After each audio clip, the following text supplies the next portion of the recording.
Olá, meus amigos e minhas amigas, que a paz de Jesus esteja conosco. Estamos hoje aqui a pedido da nossa amiga Osvalnice, do César, Centro Espírita Semeadores do Amor.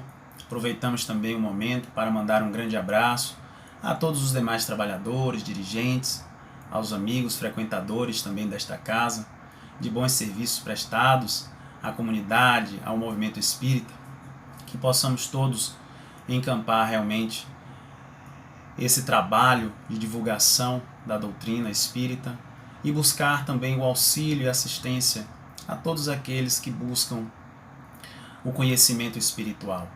Que estejamos todos envolvidos nessa paz, nesse amor do Cristo e que possamos hoje, sob a inspiração divina e dos bons amigos, realizar a tarefa que nos foi proposta. Bom, o tema proposto para hoje é por demais abrangente. O tema é caridade, família e depressão. Nós sabemos que esse tema poderia ser dividido por conta da independência, né, de cada um desses temas, mas nós poderíamos tratá-los separadamente, claro, diante das possibilidades de estudos e pesquisas relevantes sobre cada um deles, né? Nos diversos ramos da ciência, também da filosofia humana. Então, diante disso, nossa proposta de hoje é cuidar das relações existentes entre esses assuntos e à luz, claro, da doutrina espírita, diante dos ensinamentos do Cristo, e possamos hoje refletir, analisar, pensar sobre todas as possibilidades e questões que também dizem respeito a cada um de nós. Todos nós estamos aqui nessa jornada humana, buscando o nosso aprendizado, o nosso conhecimento, e queremos também nos melhorar, é claro. E para isso, o estudo, o aprofundamento nessas buscas espirituais traduzem também uma maneira de aprendizado para todos nós. Está ao alcance de todos.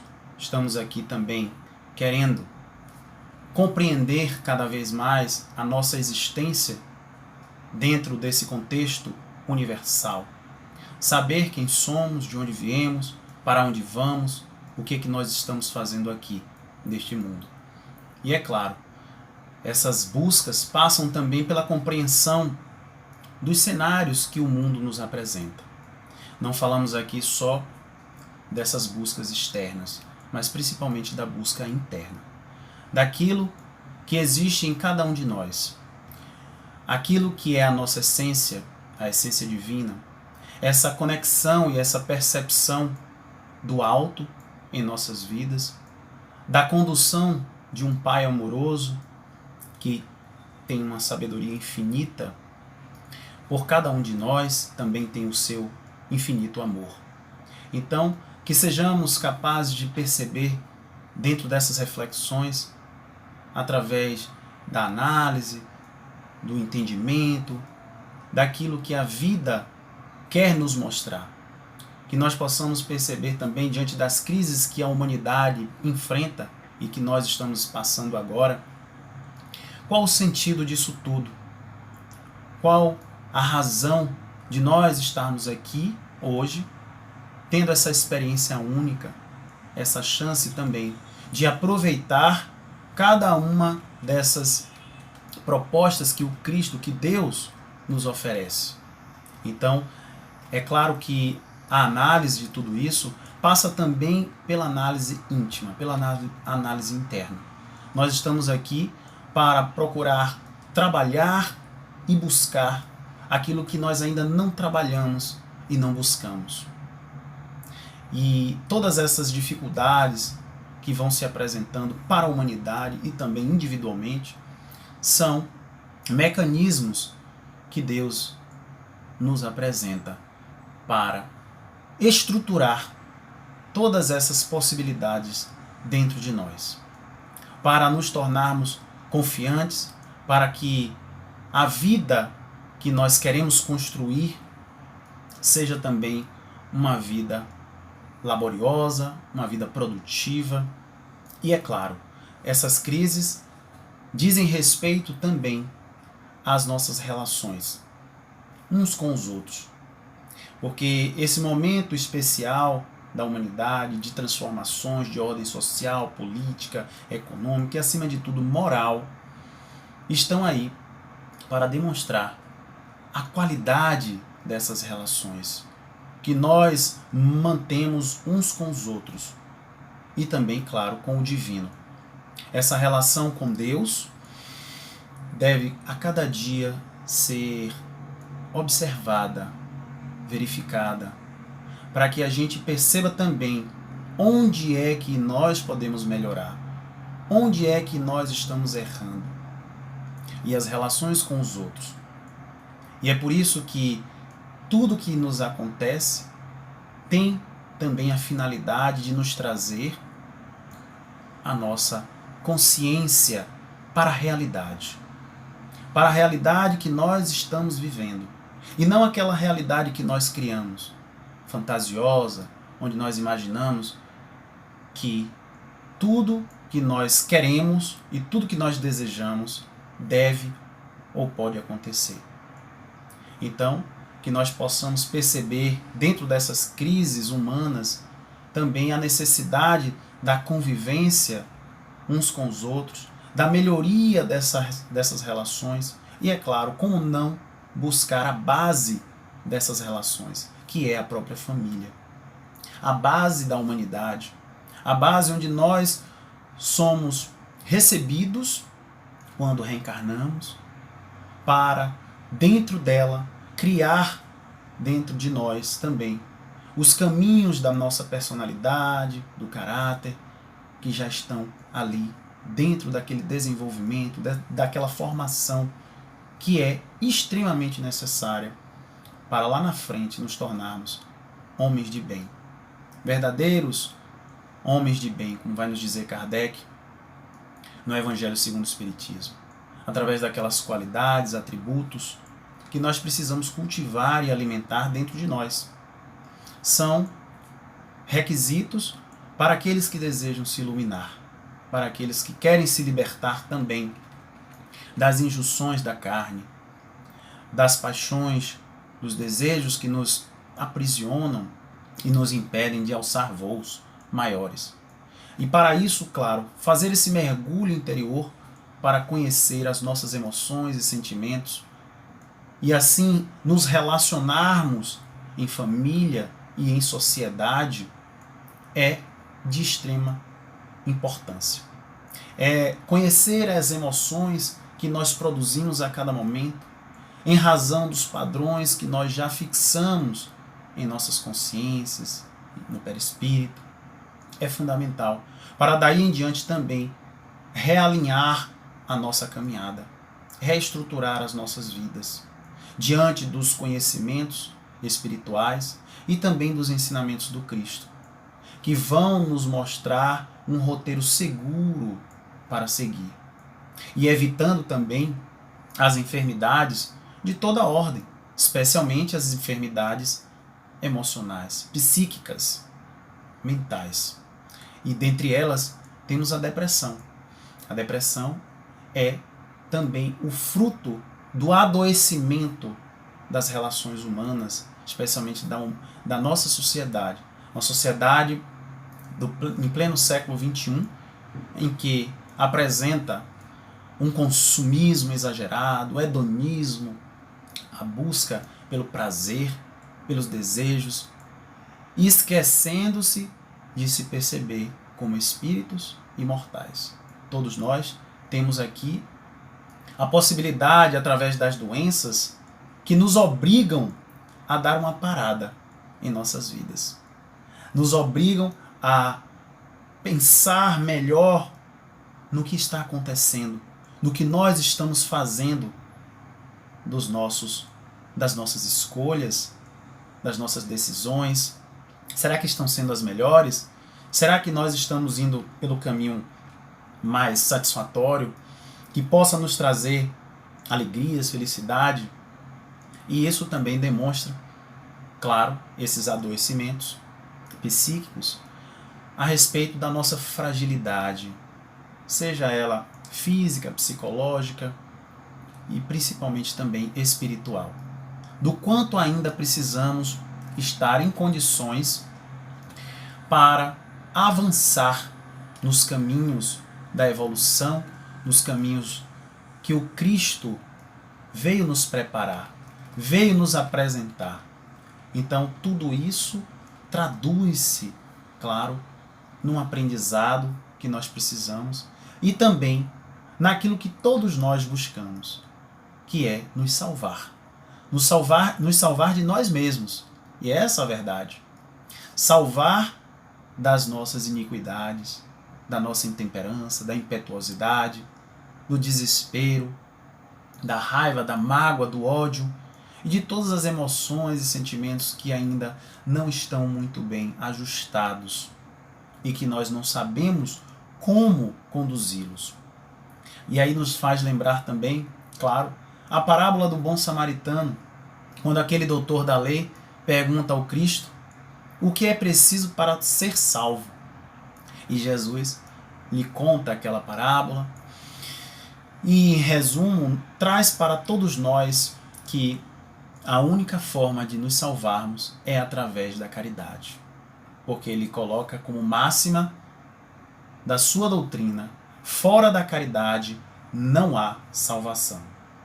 E nós vamos buscando o significado de todo esse ensinamento e vamos ver que dentro daquela história alegórica contada pelo Cristo, a caridade, da qual todos nós sabemos que é emanada do amor, é fundamental para a compreensão da nossa vida enquanto seres ligados a Deus, todos nós, irmãos uns dos outros.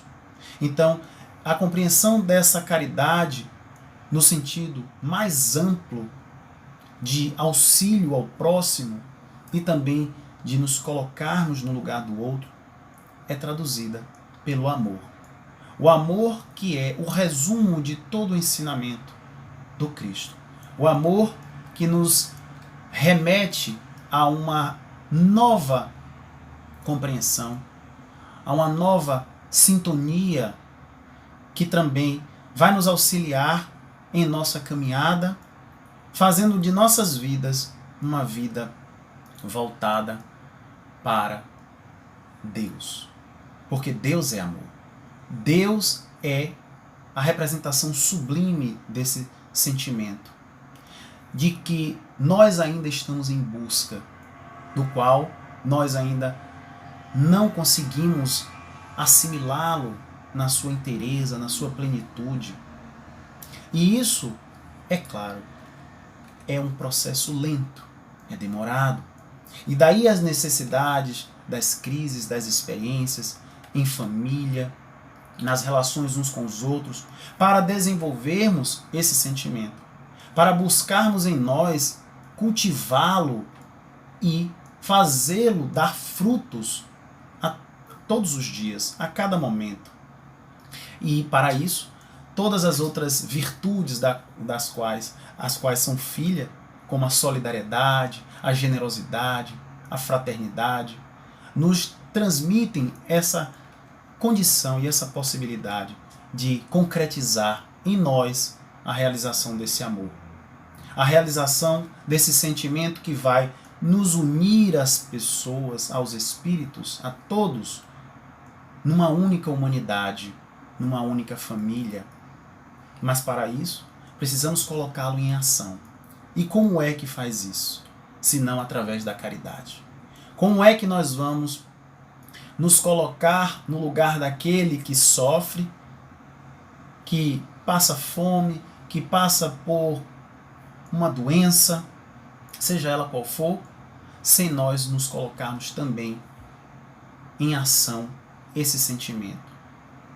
Essa virtude que é, como vai nos dizer Paulo, o apóstolo dos gentios, entre a fé, a esperança e a caridade, a mais excelente de todas é a caridade. Então que possamos usar como referência também esse exemplo dado por ele. E Kardec vai nos colocar no Livro dos Espíritos o significado de caridade, quando ele pergunta aos benfeitores: qual é o verdadeiro sentido da palavra caridade, como a entendia Jesus. E os imortais vão dizer que é benevolência para com todos, indulgência para com as faltas alheias, as imperfeições dos outros, né? E, claro, perdão das ofensas. Então, a caridade já demonstra a sua amplitude, porque ser caridoso é preencher todos esses requisitos. Ser caridoso é ser bom, mas ser bom sempre, para com todos, não escolhendo quem nós queremos por capricho ou por afinidade, não importa. Seja quem for, até mesmo aquele que nos fez mal, até mesmo aquele que nos prejudicou. E ser indulgente para com as imperfeições alheias é saber que todos nós também erramos, todos nós nos equivocamos em algum momento da vida. E isso faz parte da caminhada, faz parte de que todos nós também somos espíritos imperfeitos. Estamos ainda imperfeitos, mas vamos nos aperfeiçoando a cada dia que nos esforçamos para melhorar. E por fim, perdão das ofensas. Ora, perdoar aquele que nos fez mal, que nos causou algum problema muito grave e que nós às vezes demoramos de esquecer. Nós às vezes imaginamos que perdão é você fazer àquele outro aquilo que nós fazemos a um amigo. É claro que vamos sempre perdoar dentro de uma possibilidade em que existe dentro de nós. Nós não estamos aqui para fazer nada além do nosso alcance. Se nós ainda não conseguimos fazer o bem àqueles que nos odeiam, orar por aqueles que nos perseguem, não é? Seria realmente o ideal, porque perdoar a ofensa é por aí. Mas aquilo que nós pudermos evitar de fazer, não fazer o mal, não prejudicá-lo, não desejar que nada de ruim lhe aconteça, já é algo com certeza em favor de nós, em favor da nossa vida, para que um dia possamos reencontrá-lo e nos reconciliar com ele. Porque é essa também a lei divina, é a lei de amor. Onde hoje aquele que é o meu maior inimigo, aquele que eu odeio, amanhã se tornará alguém muito querido. Porque provavelmente também essa relação já existiu no passado, mas que diante ainda do nosso egoísmo, da nossa imaturidade, nós temos essa dificuldade. E onde começar a realizar tudo isso, se não dentro da própria família? Porque a família é o laboratório onde os espíritos se reencontram. Aqueles que um dia foram inimigos, aqueles que um dia se odiaram, aqueles que um dia se mataram, onde o amor se deteriorou e se transformou em ódio, onde nós ainda, sob o pretexto de amar, nos colocamos como donos, como proprietários e maltratamos, prejudicamos, praticamos verdadeiras crueldades e perversidades. E é lá na família, é dentro da família, que nós vamos reencontrar com cada um deles. É dentro desse ambiente biopsico sócio-espiritual, como vai nos dizer Joana de Ângeles, que nós vamos estar em contato com a prática da caridade, com o trabalho que nós ainda não conseguimos realizar em nós e as buscas que nós um dia alcançaremos. É desenvolvendo a caridade, a humildade, é eliminando o orgulho e o egoísmo, que nós vamos, aos poucos, nos reconciliando com as leis, com a lei divina. Porque nós somos, antes de tudo, devedores das leis. E é claro, nos reencontramos com aqueles que também estão naquela dívida conosco, mas que, de alguma maneira, ainda não conseguiram se libertar, porque ainda não conseguiram também praticar a lei divina de amor na sua inteireza. Então nós somos espíritos aqui vivendo essas experiências. E é claro que a família é o local onde se acolhe cada um deles. Agora sabemos que vamos encontrar também espíritos incompreensíveis, pessoas difíceis, onde nós teremos grandes dificuldades. É aquele filho rebelde que nós teremos que praticar e exercitar a disciplina. É aquele companheiro ou aquela companheira negligente, onde nós vamos precisar exercitar a caridade, a compaixão. Ou às vezes também aquela sogra que é sempre impaciente, nos incomoda, e nós precisamos exercitar a paciência, o amor, o respeito por elas, não é?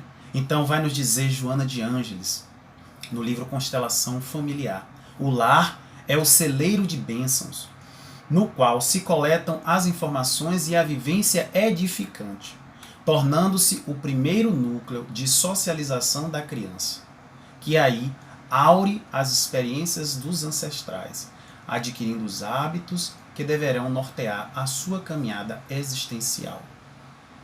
Ora, imaginamos que o lar tenha também, acima de tudo, essa função, mas às vezes nos encontramos em lares difíceis, conflituosos, mas nós sabemos também que nada disso é por acaso. Quando nós compreendemos sobre a reencarnação, sobre o vínculo que une os espíritos, e como Kardec vai nos dizer no Evangelho segundo o Espiritismo, no capítulo 14, honrai pai e mãe, nós vamos ver que o parentesco não é carnal apenas, mas espiritual. O parentesco corporal, ele existe entre aqueles que estão ali convivendo, mas acima de tudo, antes dele, o parentesco espiritual. Estamos ligados, conectados pelos laços de afeição, de simpatia, pela comunhão de pensamentos e também, claro, pelas relações que vivemos no passado, sejam elas positivas ou negativas. E os espíritos se reencontram com o objetivo também de se melhorarem, de modificarem essa estrutura de sentimentos, de emoções, desse padrão psíquico e saírem também dessas enfermidades que nós sabemos que são inúmeras, né? Então, quando Kardec pergunta também no Livro dos Espíritos qual seria para a sociedade o resultado do relaxamento dos laços de família, os espíritos vão responder que seria uma recrudescência do egoísmo, ou seja, um fortalecimento do egoísmo. Então estamos dentro desses núcleos para aprender a amar, a diminuir o egoísmo que ainda é muito forte em nós, reduzindo a cada nova existência essas possibilidades de criar um mundo onde cada um viveria por si, cada um viveria voltado para os seus interesses, para os seus caprichos, porque na verdade a família tem a função precípua de demonstrar que todos nós precisamos cultivar a solidariedade, cultivar também a tolerância uns para com os outros, compartilhar o conhecimento, as vivências, o amor, o aprendizado. Então, é assim que nós vamos aprendendo aos poucos. Então, a família vai nos mostrar o significado do amor. E é claro, às vezes é um aprendizado um pouco diferente daquele que nós imaginamos. Porque dentro das famílias onde existem os conflitos, as divergências, nós somos também compelidos a aprender a amar aqueles que divergem de nós, que discordam de nós, que não nos amam integralmente como nós gostaríamos que eles amassem. Por quê? Porque nós aprendemos com Jesus que o amor é o sentimento, que ele espera de nós também uma escolha consciente e madura.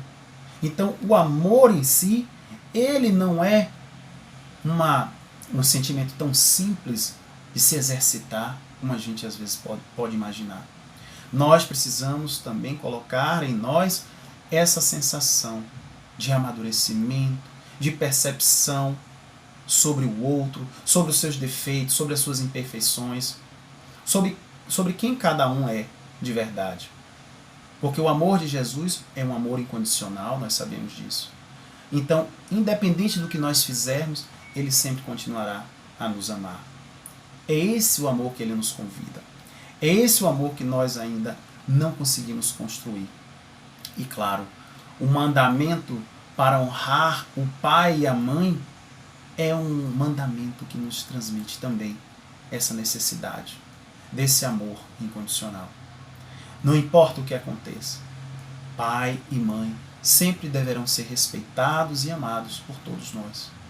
Nós sabemos que a convivência também se traduz às vezes difíceis, como convivências difíceis, mas essas convivências também têm um objetivo dentro da criação, tem uma finalidade. Nós não sabemos o que fizemos no passado, nós não imaginamos o que nos vincula a esses espíritos, porque estamos associados dentro daquele núcleo familiar. E é para isso que nós estamos também aqui, para descobrir em nós as causas dos nossos sofrimentos, das nossas angústias. Porque às vezes imaginamos que dentro da relação familiar tudo seja flores, mas nem sempre. Dentro dessa relação nós vamos encontrar momentos extremamente difíceis, onde nós vamos precisar exercitar a lei de caridade, onde vamos ter que nos colocar diante de uma encruzilhada, de decisões difíceis. E é através desse sacrifício, desse testemunho, abdicando às vezes de nós mesmos, que nós vamos encontrar esse amor, que nós vamos perceber que esses conflitos nada mais são do que o resultado ainda da nossa dificuldade em amar. Então, quando alguém nos fere, quando alguém nos magoa, quando alguém nos causa alguma dor, algum sofrimento, frustração, normalmente são pessoas do nosso convívio íntimo, familiares, entes queridos, amigos, pessoas que estão ali junto conosco também na caminhada, mas que jamais imaginaríamos que um dia pudesse acontecer alguma coisa assim. E a partir de então nos tornamos pessoas um pouco mais amargas, não queremos perdoá-las, imaginamos que o perdão tem que ser da outra parte, e nós esquecemos de fazer também a nossa parte, porque dentro dessas relações não há nem algoz, nem vítima, não há nem culpados, nem não culpados, todos nós estamos envolvidos, todos nós estamos entrelaçados. E o convívio com o próximo é exatamente isso. Esse convívio que gera atrito, que é necessário para que a gente possa também se amoldar a vida, amoldar também a forma divina que é oferecida para todos nós através dessas convivências intensas e que mais do que nunca agora, nesse período de pandemia, estamos tendo. Com o período de distanciamento social, com o momento de quarentena, de isolamento, estamos sendo obrigados a conviver de forma mais intensa uns com os outros. Estamos sendo obrigados a estar desde o amanhecer até o anoitecer com aqueles que nós escolhemos também para conviver, que nós escolhemos para casar, que nós escolhemos também como os filhos, porque todo esse contexto em que nós nos encontramos, sem dúvida alguma, houve um planejamento espiritual, houve uma programação do alto, onde os bons espíritos, juntamente conosco às vezes, fazem todo um roteiro de vida para o qual nós devemos obediência, mas, infelizmente, ao retornar à carne, perdemos essa noção e entramos por caminhos desagradáveis, buscamos coisas que não precisamos, deixamos outras para trás, as quais deveriam estar conosco, e assim os sofrimentos, as desilusões, as frustrações, as insatisfações vão acontecendo. Nós estamos percebendo aí o aumento também da violência doméstica. Pessoas que antes viviam o dia inteiro nas ruas trabalhando e tal, agora estão precisando conviver umas com as outras e não conseguem se respeitar, se tolerar, se amar. Dentro desse processo da pandemia, estamos sendo convidados por Deus a olhar no outro, a ver que ele também é o nosso reflexo, o nosso espelho. E aquilo que nós não gostamos nele, com certeza, já existe em nós. E nós não conseguimos ainda identificar e reconhecer. E aí nos deixamos levar pela insatisfação, pela vontade de sair por aí e não olhar mais para trás, abandonar compromissos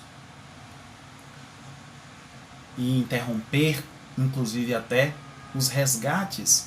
Por que não? Porque a maioria das famílias são sim provacionais. Nós nos relacionamos uns com os outros para reajuste, para reencontro de nós, conosco mesmo, e com aqueles que um dia nós também prejudicamos, ou dificultamos a sua caminhada, ou interrompemos pela metade. Então é aquela famosa frase: eu não tenho a vida que eu quero, portanto não aceito a vida que eu tenho. E aí damos espaço para as enfermidades de toda a ordem, não só as psíquicas, mentais, mas as físicas, que também são um reflexo dessas enfermidades psíquicas e mentais. A obsessão se instala, existem também processos de depressão, que nós sabemos, ansiedade, né? Então a depressão vai se tornar, na verdade, um dos maiores elementos nesse processo de dificuldade com a nossa identidade, conosco mesmo. A depressão é uma doença psíquica que afeta o nosso modo de pensar, de agir, de falar, e se revela também como uma tristeza profunda. Mas depressão não significa tristeza. É um dos seus efeitos. Então a enfermidade tem também como objetivo rever as nossas relações conosco e com a vida. E quando se fala da vida, é da relação com o outro, da relação com o mundo que nos rodeia.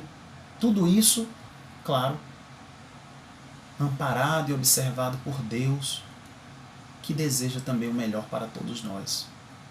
E assim vamos buscando lidar com cada uma dessas emoções, com cada um desses sentimentos em nossas vidas, essas dificuldades que nós vamos alimentando e que também pode nos levar à loucura, ao suicídio.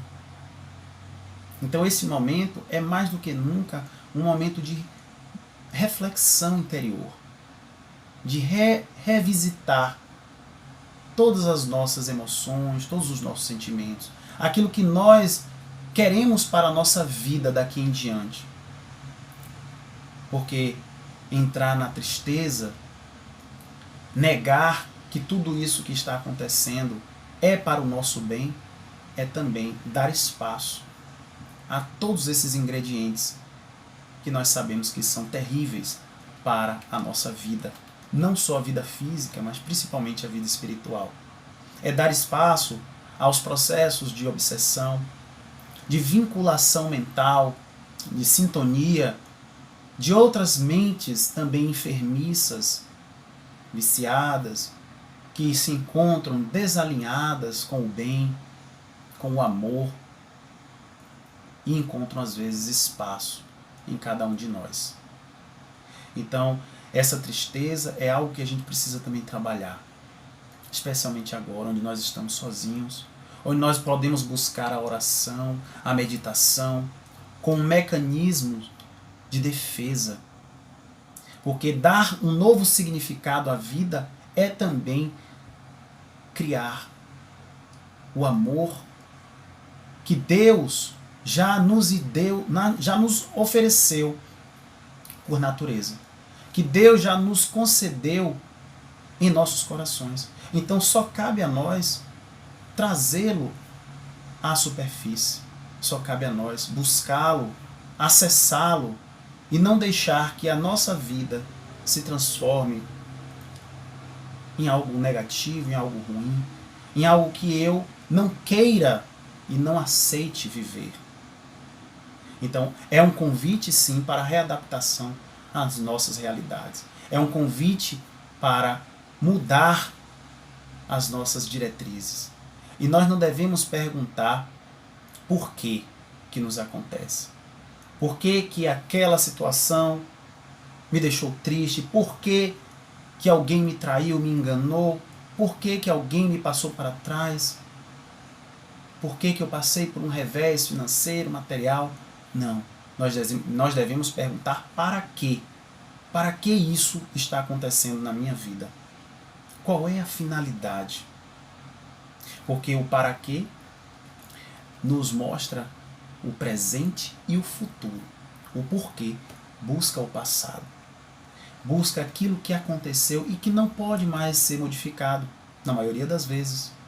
Então, nós vamos ver que a depressão é ainda um dos grandes males, que ainda nos atinge por conta da nossa dificuldade de nos adequar à realidade da vida. Ou vivemos o excesso do passado, que é a depressão, ou vivemos o excesso do futuro, que é a ansiedade. Tudo isso dentro dos nossos corações, nos deixando mais ainda atordoados, perdidos, porque nós esquecemos de buscar, acima de tudo, os meios para nos fortalecer. Buscar dentro da família, mas se a família ainda assim não puder colaborar, buscar junto a Deus, a espiritualidade, buscar o conhecimento que vai nos libertar de nós mesmos, das nossas imperfeições, das nossas dificuldades, que são inúmeras. Nós sabemos disso e precisamos reconhecer, para evitar esses processos que são extremamente danosos à nossa vida, à nossa saúde mental e espiritual. Portanto, a cura verdadeira somente se dará através desse mergulho interno. Nós precisamos procurar nos conhecer. Então, através dessa expansão de consciência, do autodomínio sobre nós mesmos, nós vamos poder promover esse processo de crescimento e de aprendizado e também nos libertar, despertar para o cumprimento das leis divinas. Que é exatamente o que Jesus veio nos ensinar. O Cristo veio nos trazer esse aprendizado, esse conhecimento sobre as nossas vidas, sobre quem nós somos, sobre o que nós estamos fazendo aqui, sobre o propósito de cada um de nós, sobre a vida, as vidas que também passam pelas nossas. Porque ninguém aqui vive sozinho, ninguém aqui vive isolado.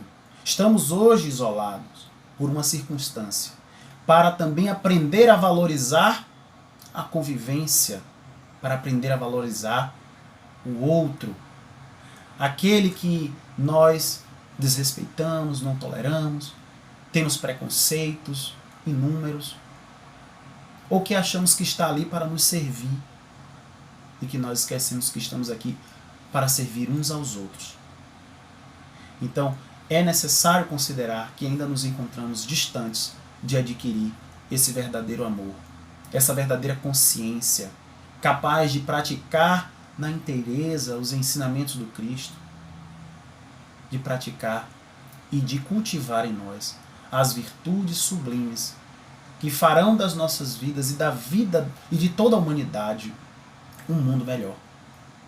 Então é indispensável nutrir em nossos corações os sentimentos ensinados por Jesus, para que possamos também transmitir ao próximo, transmitir como um remédio para as nossas almas, nos tornando imunes de toda e qualquer contaminação, seja ela do mau humor, da indiferença, da ignorância, do ódio, da raiva ou da tristeza, que poderá nos levar também por caminhos sombrios e negativos. Então façamos de todas essas experiências um aprendizado para as nossas vidas. Façamos desse conhecimento que o Pai nos trouxe através de Jesus, através do nosso eterno benfeitor, a capacidade de manter a sanidade mental, de buscar também nos unir a essa família universal que diz respeito a todos nós. E assim disse Jesus: amareis o Senhor vosso Deus de todo o vosso coração, de toda a vossa alma, de todas as vossas forças e de todo o vosso espírito, e ao próximo como a nós mesmos. Que sejamos hoje capazes de refletir sobre todos esses ensinamentos que o Cristo nos trouxe e também as reflexões à luz da doutrina, a doutrina espírita, que nos oferece as ferramentas para a compreensão da caridade, para a compreensão da família e das outras doenças, tantas outras doenças morais que são muito piores e que nós sabemos que afetam o corpo físico, mas isso em razão também da nossa forma de agir, de pensar, de sentir. E que Jesus nos envolva a todos na mais absoluta paz, no seu amor, e que sejamos também instrumentos do bem, onde quer que estejamos. Muita paz para todos, meus amigos. Que assim seja.